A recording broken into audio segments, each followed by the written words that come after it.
Selamat petang, salam sejahtera. Terima kasih karena bersama dengan saya di Nazilin Unity Channel. Anda masih ingat Radzi Jidin? Apabila ingat Radzi Jidin, kita akan ingat drama di parlimen, tarik balik, tarik balik, tarik balik. Macam mau teriak pun malu pula kita kan. Tapi ahli parlimen ni, biasalah dalam parlimen bila sudah naik darah, bila sudah ada persengketaan, pertikaian lidah, tak pedulilah teriak ke apakah, yang pentingnya tarik balik. Kali ini dipetik daripada Harapan Daily, Radzi Jidin tak ada lokus standi untuk ulas prestasi ringgit, kata AMK. Ahli Parlimen Putrajaya Datuk Muhammad Radzi Jidin tidak ada lokus standi untuk bercakap tentang prestasi ringgit kerana beliau sendiri gagal menguruskan ekonomi, tak kala berpeluang melakukan sedemikian, kata mereka. Jadi, ada pepatah Melayu mengatakan begini, si tikus cuba membaiki labu. Macam itulah kan. Pura-pura nak baiki, rupa-rupanya tambah teruk lagi lah. Labu tu dimakan oleh tikus-tikusnya. Atau dengan kata lain, si itik ajar anak berenang. Lebih kurang begitukah? Ataupun katam ajar anaknya berjalan lurus. Lebih kurang macam itulah kan.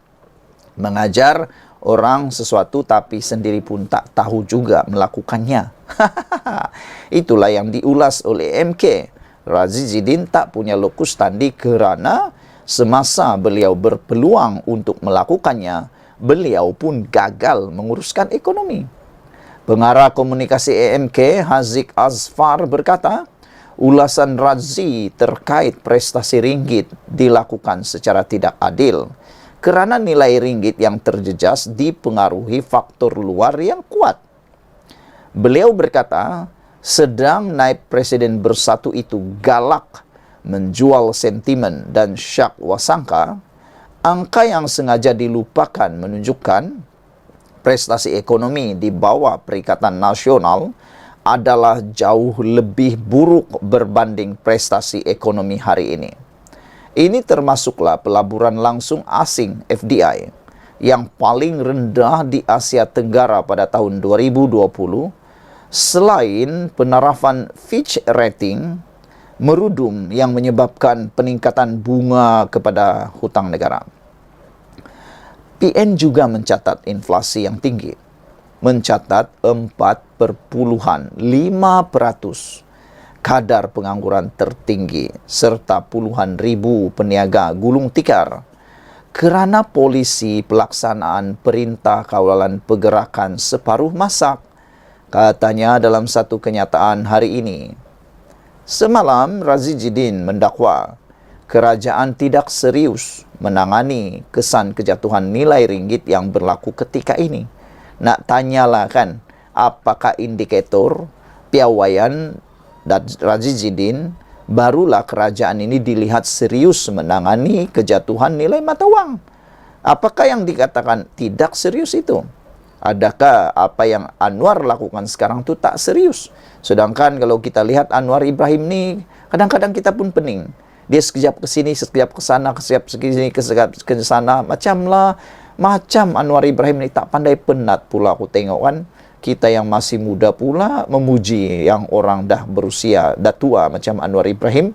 Tapi masih aktif ke sana sini, berusaha untuk memajukan negara, memakmurkan negara. Tapi ada juga pemimpin macam Radzi Jidin ni masih pula menganggap kerajaan tidak serius menanganinya.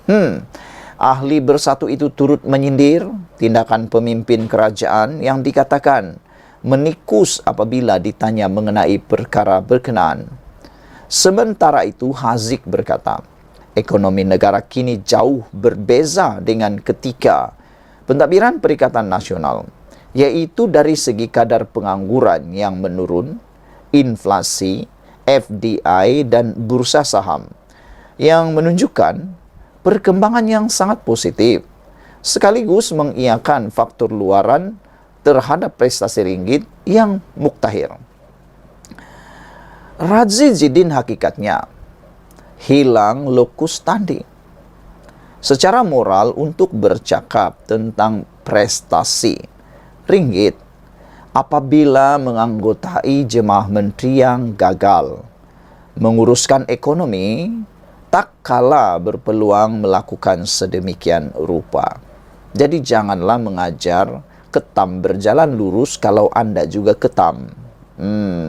Jangan jadi seperti tikus membaiki labu.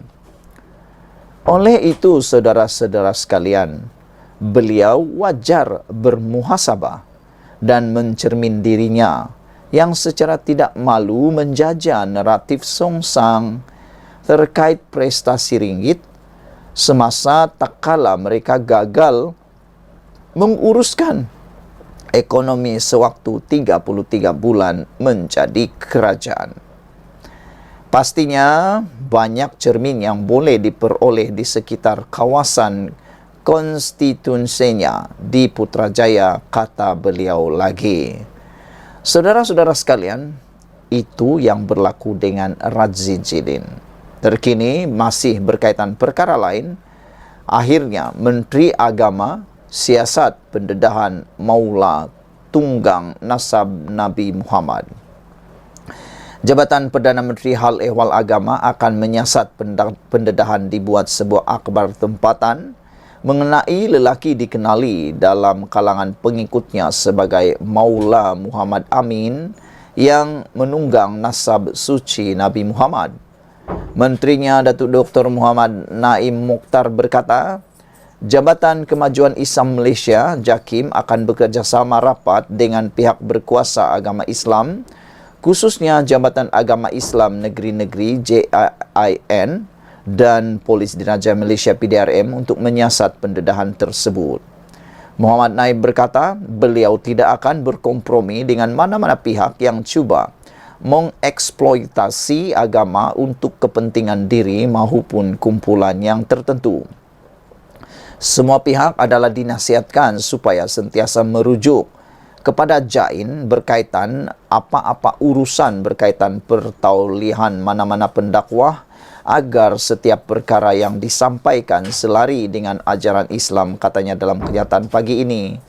Dalam pada itu, beliau menyeru semua pihak untuk sentiasa berpegang kepada neraca ilmu, fakta dan menjauhkan diri daripada taksub. Ujarnya, ketaksuban yang melampau dalam sesuatu perkara adalah berbahaya kepada diri dan masyarakat. Sikap taksub akan menyebabkan seseorang mudah terpengaruh dengan sesuatu dakwaan oleh individu maupun kumpulan tertentu, katanya lagi. Terdahulu, Akhbar Harian Metro membuat pendedahan mengejutkan apabila seorang maula yang dikatakan berketurunan Nabi Muhammad rupa-rupanya tiada langsung nasab suci baginda Nabi.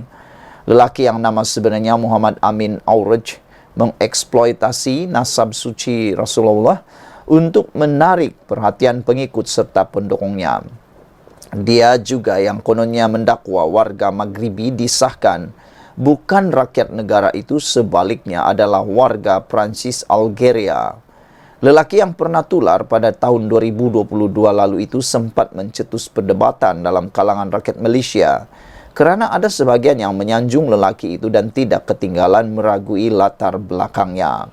Akhbar itu melaporkan PDRM sedang memantau kegiatan Maula Amin dan pengikutnya susulan laporan bahawa seorang mudir di Madrasah Selangor aktif mempromosi Maula Amin dengan mengutip dana awam secara tidak sah, selain cuba mewujudkan satu perkampungan kerajaan 9 di Melaka sebagai persiapan akhir zaman kepada pengikutnya. Selain itu, pada semalam dilaporkan kira-kira 100 jemaah tertipu selepas dijanjikan untuk membuat umrah bersama Maula tersebut. Sekian dulu untuk kali ini. Jangan lupa tinggalkan komen Anda, tekan butang subscribe. Kita jumpa lagi. Bye-bye.